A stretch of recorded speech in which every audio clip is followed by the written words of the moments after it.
જય શ્રી કૃષ્ણ.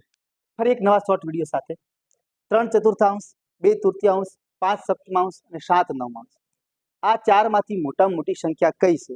તો શોર્ટકટ એવી છે કે બે બે સંખ્યાના ભાગ પાડી દો. એક બાજુ લઈ લો 3/4, 2/3. આ બાજુ છે 5/7, 7/9. પેલા બે માંથી નક્કી કરો મોટી કોણ? તો ચોકડી ગુણાકાર કરી દેવાનો. આ બાજુ પણ ચોકડી ગુણાકાર, આ બાજુ પણ ચોકડી ગુણાકાર. 3 તરી 9 થાય છે, 4 દુ 8 થાય છે. તો આનો મતલબ થયો કે 9 વાળો ભાગ મોટો છે. હવે આમાં અમે ટ્રાય કરશો. 9 × 5 = 45 થાય છે અને સીત્યું 49 થાય છે.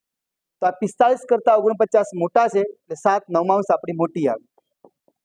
પેલી બાજુ કોણ મોટા હતા? તો કે 9 વાળો ભાગ 3/4 હતો, તો 3/4 મોટા થઈ. ફરી ચોકડી ગુણાકાર કરો.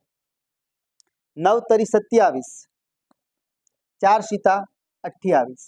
તો આનો મતલબ થયો કે 27 કરતા 28 આપણા મોટા છે.